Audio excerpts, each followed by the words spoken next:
Salut!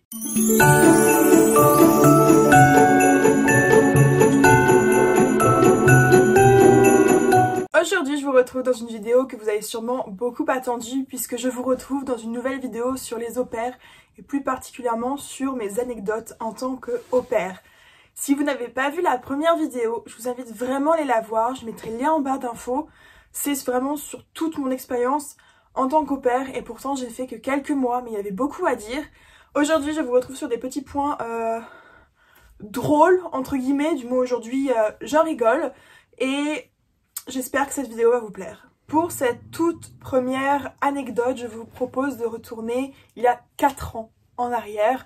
Je venais juste d'arriver dans ma première famille d'au-pair et j'avais un petit garçon de 4 ans. Ce petit garçon de 4 ans avait un très gros problème au niveau du pipi caca. Il lui arrivait en fait de se faire très régulièrement pipi dessus, ce qui est quand même un problème quand on a 4 ans. Et aujourd'hui, malheureusement, dans cette vidéo, je vais beaucoup vous parler de ce sujet. Le jour où cette anecdote est arrivée, clairement, c'était pas ma journée. J'avais une journée classique. C'était un lundi, pour vous dire, je m'en souviens très très bien. J'ai fait mes tâches de la journée, gros ménage et tout ça. Je me suis reposée. Je vais chercher le petit garçon à l'école. Je me gare sur le parking de Poudlard, comme je l'appelais, parce que cette école était incroyable. Je vais chercher cet enfant qui est un peu grognon. Il n'a pas envie d'aller à son cours de tennis après. Il préfère jouer avec ses camarades, ce que je comprends totalement. Il me semble qu'en plus ce jour-là, je dois le disputer parce que ils avaient le droit de jouer sur une espèce de terrain d'herbe devant l'école. Mais il a 4 ans, faut pas oublier qu'on est juste à côté d'un parking. Et si moi je le vois plus, c'est la catastrophe. Et je me souviens qu'à un moment, il échappe de mon regard. Et je l'appelle, je le retrouve pas. Panique, forcément. Et en fait, il était juste parti vers des arbres en fait, où il n'avait pas le droit d'aller. Donc déjà, j'ai eu beaucoup la pression et je lui dis, écoute, maintenant, il faut aller au tennis. Le petit garçon, forcément, se met un peu à être grognon parce qu'il n'a pas envie d'y aller. Moi, je lui explique que s'il n'a pas envie de faire tennis, c'est à sa maman qu'il faut qu'il en parle, pas à moi.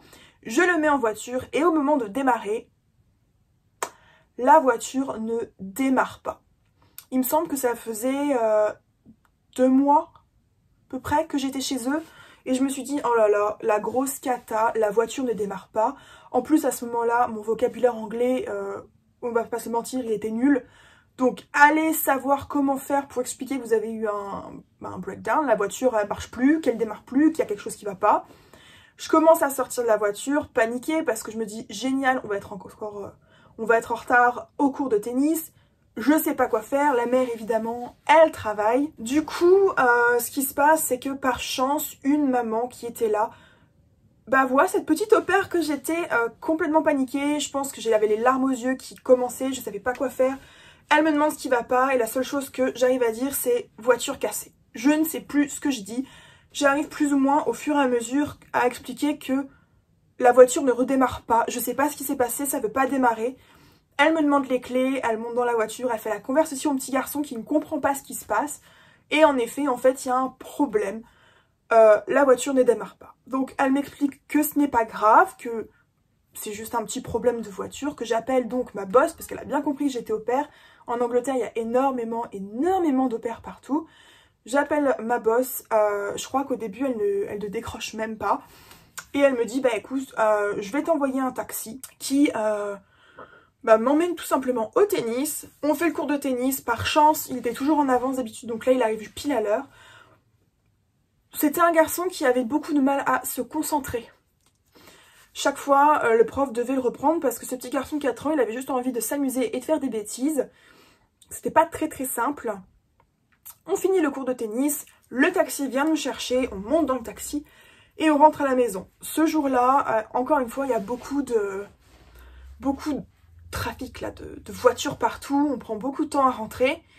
Et quand le taxi en fait nous pose devant la maison, je crois que c'était une BMW en plus, je dis au petit garçon, bon ben on y va, et là je vois une tache mouillée à l'endroit où il était assis. Du coup je lui fais les gros yeux, je fais, t'as pas fait ça. Et le petit garçon est plus ou moins gêné, mais en fait pour lui c'était devenu une habitude de pisser partout. Du coup je ne dis rien, je me sens extrêmement gênée, encore une fois, je me suis dit, mon Dieu, mais quand le mec va se rendre compte que le gamin a pissé dans sa voiture... J'emmène le gamin à la maison. Il était super fatigué ce jour-là. Je pense que j'en parlais dans ma première vidéo sur mon expérience de père, mais en fait quand je rentrais du tennis, il était 6 h, le gamin était censé manger à 6 h. Donc en fait, entre le temps où je rentre et le temps où il a mangé, il faut aussi que je cuisine pour récupérer l'heure, en fait, le temps.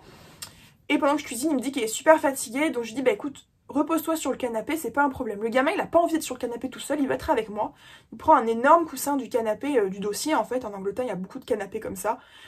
Et il le met par terre dans la cuisine où c'était beaucoup plus chaud et il se couche dessus pour somnoler entre guillemets. Moi je cuisine et au moment où je lui dis bon bah écoute le repas est prêt, je lui pose sur la table, il se lève et je me rends compte qu'il a encore fait pipi. Oui, il a fait maintenant pipi sur le coussin sur lequel il était couché. Alors qu'il avait fait pipi une demi-heure plus tôt dans le taxi et que je venais de l'envoyer se changer. Forcément, je le dispute, je lui dis c'est pas possible, si t'as envie de faire pipi, tu vas aux toilettes, tu me demandes. Sa grande sœur qui à l'époque me soutenait énormément, malgré son jeune âge, elle n'avait que 13 ans, s'en mêle aussi en fait et le dispute.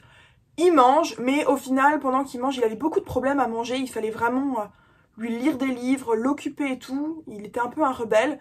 Il me fait une crise, il veut pas, je lui dis écoute, moi ça suffit, t'as fait pipi 2 fois, là tu n'écoutes pas, tu vas au lit. En plus, ce gamin était épuisé, donc en fait, au lieu de le mettre à 8 h au lit, je l'ai mis à 7 h 15, 7 h 30, et comme il était épuisé, en 15 minutes, il s'est endormi. Quand la mère est rentrée, je lui avais dit, en fait, je lui avais envoyé un message pour la prévenir qu'il n'avait pas été sage, qu'il avait fait pipi 2 fois sur lui, que elle monte en catastrophe comme si j'avais fait la pire erreur de ma vie dans la chambre. Et elle redescend presque comme si elle était triste en fait, fait oh, c'est pas possible, il est en train de dormir et tout. Et je fais bah oui, il était épuisé, le gamin de 4 ans était épuisé. Quand vous avez un gamin qui va à l'école à 8 h, qui rentre à la maison à 6 h parce qu'il a eu toute sa journée et qu'en plus de ça, il a un cours de tennis d'une demi-heure ou 3/4 d'heure, oui, forcément, il est épuisé. Donc elle commence à me faire la morale parce que non, faut pas que tu le mettes au lit comme ça, il fallait attendre que je rentre pour me laisser lui parler, pour qu'il comprenne. J'avais envie de dire oui, mais le problème c'est que je savais pas à quelle heure tu rentrais, toi, tu rentres jamais à la même heure, donc le gamin, j'allais faire quoi? Lui dire bah t'attends assis dans ton lit parce que t'es puni d'histoire jusqu'à 23 h que ta mère rentre? Bah non. Donc ça c'était une première anecdote avec elle, ce gamin qui pissait absolument partout. Ne changeons pas les bonnes histoires de pipi caca, ce serait trop dommage, n'est-ce pas? Et cette fois, c'est pas vraiment quand j'étais au père, mais plutôt nanny.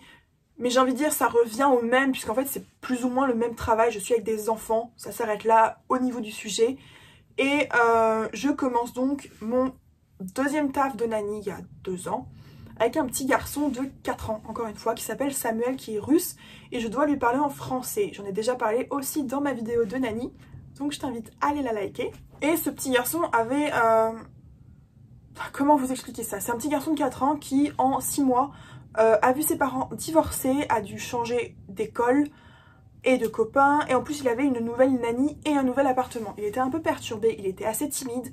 Et ce pauvre petit garçon ne pouvait faire caca que avec sa mère. Apparemment, même quand il allait chez son père, il ne pouvait pas aller aux toilettes. Donc, il se payait des maux de ventre terribles.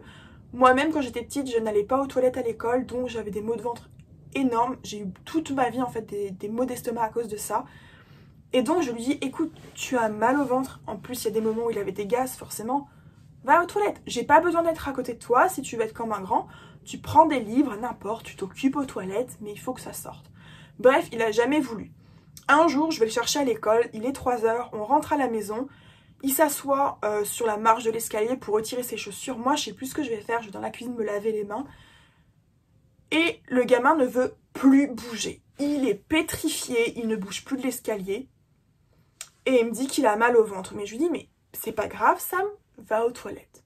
Va aux toilettes.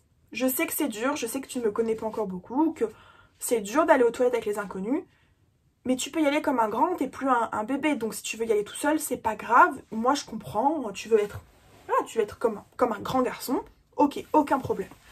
Il me fait non, non, non, je veux pas. Je fais bon, ben, ok, mais tu vas pas rester là, c'est pas possible. Et en fait, donc le petit garçon reste là, 5 minutes. Ça a pas duré longtemps, mais... Et j'essaye de le faire bouger, je dis mais pourquoi tu bouges plus? Et là, je sens une odeur. Je fais oh non, c'est pas possible. Ce n'est point possible. Oui, il s'était fait caca dessus. Et je me dis, mon Dieu, je crois que ça faisait 2 semaines que je travaillais chez eux. Le petit se fait caca. Et il faut savoir que j'ai beau être nanny, j'adore les enfants, mais s'il y a bien une chose que je n'aime pas, c'est changer des couches. C'est pour ça que je travaille avec des enfants souvent qui n'ont plus besoin de couches, parce que c'est pas quelque chose que j'aime énormément, ça me met très mal à l'aise, j'ai peur de pas bien y prendre, je sais pas, j'ai un truc avec ça, je n'aime pas ça. Maintenant, si demain on me propose un super boulot avec un bébé, évidemment, je vais pas m'arrêter à ça parce que c'est un boulot et j'apprendrai. Mais de me dire que ce garçon a fait caca dans son pantalon ou son boxer, ça me dégoûte. Et je me dis, mais comment je vais faire? Comment je vais faire pour nettoyer ça avec un gamin qui est scotché sur les toilettes, parce que scotché sur les escaliers, parce que clairement il voulait pas bouger. Du coup, je lui dis, écoute, il faut que tu nettoies. Là, c'est trop tard, t'as fait caca. Bon bah, on y va quoi. Et pauvre petit garçon, forcément, qui se rend compte de ce qu'il a fait, est en pleurs. C'est une crise, une crise. Donc je me dis, bon bah je vais jouer la bonne nanny. Je le chope et je l'emmène dans la salle de bain. Et je le laisse plus bouger, je ferme la porte, je le laisse plus sortir. Je lui dis, écoute, maintenant ça suffit, tu t'es fait dessus, il faut nettoyer. Donc je l'oblige à retirer son pantalon, je lui mets les fesses, je fais couler un bain, je lui mets les fesses sur les toilettes, on sait jamais, histoire d'eux. Le gamin toujours en train de pleurer, je me rends compte que son pantalon ça va pas du tout. Ce que je fais c'est que j'attends de voir s'il a encore, je lui essuie les fesses et je le plonge dans le bain. Et à ce moment-là, bah, je me débrouille pour nettoyer le boxer quoi. Le petit garçon, évidemment, je le dispute pas, c'est un accident, c'est pas grave, je le calme. C'est très très dur, il faut savoir que par la suite, on en rigolait tous les deux parce que cet accident a fait qu'il allait aux toilettes par la suite. La mère, quand je lui ai dit en fait que le gamin, il avait fait caca sur lui, elle a pas compris qu'il s'était fait dessus, elle a compris autre chose. Et quand elle est rentrée, elle était désolée et surprise en fait que cet accident soit arrivé. Mais à partir de ce moment-là, ce petit garçon, plus jamais, il ne s'est retenu. Quand il avait besoin d'aller aux toilettes, il me disait juste « Mel, I need a poo ». Je lui disais « Ok, vas-y, est-ce que tu as besoin de moi ?» Non. Il va aux toilettes, je fais « Ok, bah tu m'appelles quand t'as fini et moi après, bah je fais ce qu'il faut ». Et à plusieurs reprises, il m'en a reparlé « Do you remember ?» quand je me suis fait caca dessus, j'étais un petit à ce moment-là, j'étais tout petit. Maintenant, je suis un grand. Oui, mais il y a juste eu 6 mois entre les deux. Mais il s'en souvenait et je me suis dit, bon, bah, c'est une anecdote aujourd'hui qui fait partie de moi. Et je me dis, bon sang, qu'est-ce que j'ai vécu. Mais voilà, c'est les aléas des petits. Pour la troisième anecdote, c'est aussi une anecdote qui m'est arrivée quand j'étais nanny. Il faut savoir que quand j'étais la nanny de ce petit garçon de 4 ans, Samuel, j'étais aussi la nanny de 2 autres enfants. J'avais 3 jobs dans la semaine parce qu'un part-time ne payait pas assez pour pouvoir vivre à Londres et j'avais beaucoup de temps. J'ai donc été la nanny d'un petit garçon qui était odieux. Je vais pas dire son prénom parce qu'il avait un prénom peu commun, je vais l'appeler O, qui était la première lettre de son prénom. C'était un petit garçon odieux, hein. Je vous en ai déjà parlé aussi dans ma vidéo, c'était une catastrophe. Et je me souviens qu'il y a une chose qu'il faisait beaucoup avec sa maman et moi quand j'avais vu faire, je m'étais dit j'aurais trop peur en fait qu'il tombe. Vous avez la poussette et en fait la partie où l'enfant met ses pieds, il aimait bien s'asseoir dessus et pendant que la mère pousse la poussette, il aimait bien marcher avec ses pieds. Je sais pas si vous voyez à peu près ce que je dis, en gros il était assis sur le marchepied et la mère le poussait donc il fallait qu'il bouge ses pieds pour avancer. Bref, j'avais vu qu'il le faisait avec la mère et la mère disait rien donc je regardais un peu comment elle faisait parce que je me suis dit bah si elle le fait avec la mère, forcément il va le faire avec moi. Ça n'a pas loupé. Il l'a fait une fois, 2 fois, c'était je crois la 2e semaine aussi. Et en arrivant à la crèche, puisque à 14 h je devais le laisser à la crèche, le petit garçon fait ça. Je ne sais pas ce qui s'est passé. Je ne sais absolument pas s'il a trébuché, si il a voulu marcher plus vite que la poussette ou marcher moins vite ou je ne sais pas. Mais il se trouve qu'il a fait un vol plané sur le nez. Il s'est carrément égratigné tout le nez. Moi j'étais gênée parce que le gamin a fait un vol plané devant plusieurs parents qui attendaient le bus. Et en plus de ça, ce gamin qui était odieux et une drama queen au possible, il avait eu mal, donc forcément il s'est mis à hurler à la mort. Mais quand je vous dis hurler à la mort, il me perçait le tympan. Déjà à ce moment-là, ce petit garçon, je me disais je pourrais pas continuer parce que, comme je vous l'ai dit aussi, il était violent, très mal élevé, insultant. Mais le pire, c'était la violence, quoi. Je me suis dit un jour, je vais réellement finir à l'hôpital parce que c'était juste hyper stressant d'être autour de cet enfant alors qu'il avait que 2 ans. Et je me dis, mais en fait, qu'est-ce que j'ai mal fait? Parce que vraiment, cet enfant, c'était pas possible, c'était l'enfer. Du coup, j'ai dû aller à la crèche, leur dire, voilà, il est tombé, est-ce que vous avez du désinfectant? Donc elles prennent soin de lui, elles lui font le petit nez et tout. Moi, tout de suite, j'envoie évidemment un message à la mère pour lui dire qu'il y a eu un petit accident, qu'il va bien, mais qu'il s'était gratiné le nez. Il y avait quand même 3 petites rayures, ouais, il y avait un petit peu. C'était pas moche, mais c'était un nez d'enfant, donc peau très sensible. Et la mère, quand je reviens le lendemain, donc évidemment, il fallait que je remplisse des papiers parce qu'il faut dédouaner la crèche. Il avait déjà une croûte qui s'était bien formée et elle m'a dit, mais je comprends pas, mais il est quand même vachement abîmé là. Non, il est pas vachement abîmé, ton gamin a voulu faire le con parce que cet enfant de 2 ans, c'est aussi un petit garçon, donc il fallait qu'il court partout, il fallait qu'il grimpe partout. À cet âge-là, ils veulent tout découvrir tout seuls, donc forcément, ils sont aptes à se blesser et à tomber. Moi-même, alors que j'étais une enfant sage, je me suis blessée plus d'une fois. Donc, il s'est égratigné le petit bout de nez. Pour la mère, c'était comme si je vais casser un bras, en fait. Mais après, je peux comprendre. Moi, j'étais hyper mal à l'aise parce que je me suis dit, je viens juste de commencer ce boulot et le gamin, il se fait déjà mal avec moi. Alors que le pire, c'est que jamais un gamin ne s'était fait mal avec moi. Je crois même. Non. Je suis en train de me dire, il n'y a aucun gamin que j'ai gardé ces 3 dernières années qui s'était blessé. Jamais. J'ai jamais eu un enfant. Des fois, j'ai même peur qu'il se blesse, donc je suis un peu trop mère poule. Mais ouais, ce gamin s'était égratigné le nez au bout de 2 semaines. Retour sur mon expérience d'au pair en 2016, ou plutôt 2017. On est le 31 décembre 2016. Et les parents me disent que bah voilà, pour le premier de l'an, je vais rester à la maison pour garder les enfants. D'un côté, je me dis, bon, bah je suis au pair, ok, c'était mon babysitting, voilà, elle m'a demandé de faire du babysitting. Mais d'un autre côté, j'étais super frustrée parce que je me suis dit, c'est la première année où je ne suis pas à la maison. Je n'avais pas pu rentrer à Noël voir ma famille pour la toute première fois, alors que, encore une fois, je venais de quitter la maison. Je pouvais pas rentrer pour le nouvel an. Et cette maman m'avait dit, tu sais, moi, à ton âge, pour le nouvel an, je travaillais au pub. Ouais, mais en fait, c'était ton choix. Moi, je choisis pas de te faire un babysitting où je vais devoir regarder des films, quoi. Donc pendant la journée, je me souviens que j'avais été voir ma super copine Kira qui était venue sur Londres avec sa soeur et sa grand-mère. J'avais profité de la journée, il me semble que c'était un dimanche. À vérifier dans les calendriers, mais il me semble que c'était un dimanche. Et j'avais dû rentrer, je sais plus, à 17 h ou truc comme ça, pendant que les parents se préparaient pour donc donner à manger aux enfants et les mettre au lit. Je suis donc dans ma chambre, j'essaye de voir un peu par ma fenêtre comme je peux le feu d'artifice que j'arrivais à voir puisqu'à l'époque j'étais à Brixton, donc pas très loin du centre. Je regarde mes films, enfin bref, un nouvel an de merde, hein, on va pas se mentir. Et vers 1 ou 2 h du matin, les parents rentrent.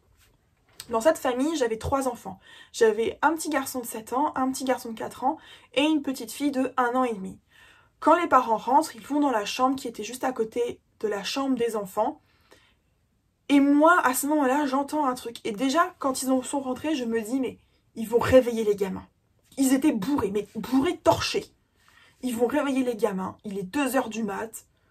Il y a un moment donné, il faut laisser les petits dormir, quoi. T'as des enfants, je peux comprendre que t'aies fait la fête, mais s'il te plaît. Et à un moment, cette phrase, je m'en souviendrai toujours. J'entends la mère dire à son mari, « Do you like what you see ?» Et dans ma tête, c'est « Oh no ». Oh no. L'image d'horreur. À la base, ce couple ne dormait plus vraiment ensemble parce qu'il y avait pas mal de trucs qui n'allaient pas dans leur couple. Là, ils avaient dû se remettre ensemble pour le premier de l'an et je vous laisse imaginer clairement ce qui se passait dans la chambre, quoi. Ce que j'ai fait, c'est que pour éviter d'entendre quoi que ce soit, j'ai mis mon casque, j'ai écouté de la musique ou un film. Je sais plus ce que je faisais, mais je me suis dit, mais non. Premièrement, elle va réveiller les gamins, et en plus de ça, je ne sais pas ce qu'elle est en train de faire, mais elle était bourrée, la mère. Mais ouais, elle était complètement torchée, quoi. Donc voilà, quatrième anecdote, la mère était complètement bourrée, probablement à poil, et en train de faire un striptease au père ou quelque chose comme ça. En tout cas, elle n'était pas habillée, hein, ça c'est sûr. Pour la dernière anecdote, j'ai marqué le titre « L'un des enfants trouve les cadeaux de Noël dans ma chambre ». Je me suis posé la question de quel était l'enfant. Et d'après mes souvenirs, c'est le petit garçon de la première histoire, le petit garçon de 4 ans dans le village.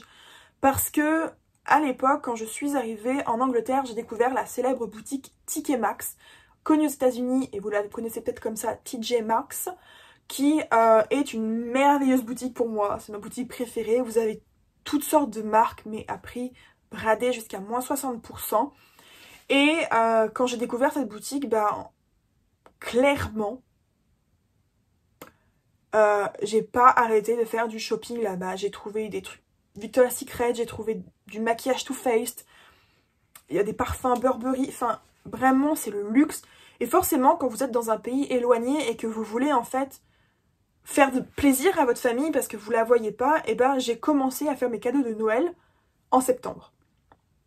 Donc je me souviens en fait que quand novembre à peu près est arrivé, j'ai commencé à emballer mes cadeaux de Noël et à les laisser. J'avais un grand tiroir vide parce qu'à l'époque je n'avais rien avec moi, j'avais 2 valises donc tout était vide, où j'avais donc emballé tous mes cadeaux de Noël, je les avais cachés dans ce tiroir là. Les enfants n'étaient pas censés aller dans ma chambre à aucun moment. De toute façon quand vous êtes au père ou nanny, les parents en général c'est ça, c'est la chambre de l'au-père ou de la nanny, c'est banni, vous n'avez pas le droit d'y aller, c'est sa vie privée, c'est son petit cocon où elle a le droit de faire ce qu'elle veut. Et j'étais pas dans ma chambre à ce moment-là. Je pense que c'était un week-end que ça s'est passé, mais en gros, le petit garçon est venu dans ma chambre. Il devait chercher un truc, je ne sais pas quoi. Il s'est fait disputer par les parents, ça c'est sûr. Mais il a ouvert le tiroir où il y avait mes cadeaux de Noël. Je ne sais plus exactement ce qui s'est passé, mais il a dit que en gros, j'avais plein de cadeaux de Noël dans ma chambre. Et je me suis dit, je veux pas casser la magie de ce petit garçon. Je veux pas qu'à 4 ans, il se dise, il n'y a plus de Père Noël. Donc, je sais plus ce qui s'est passé. Je crois que j'ai réussi à rattraper en lui expliquant clairement que bah voilà, je voulais faire des cadeaux de Noël pour ma famille que j'allais pas voir, pour leur ramener des trucs d'Angleterre et que j'aidais le Père Noël tout simplement. Je sais plus, une bêtise comme ça.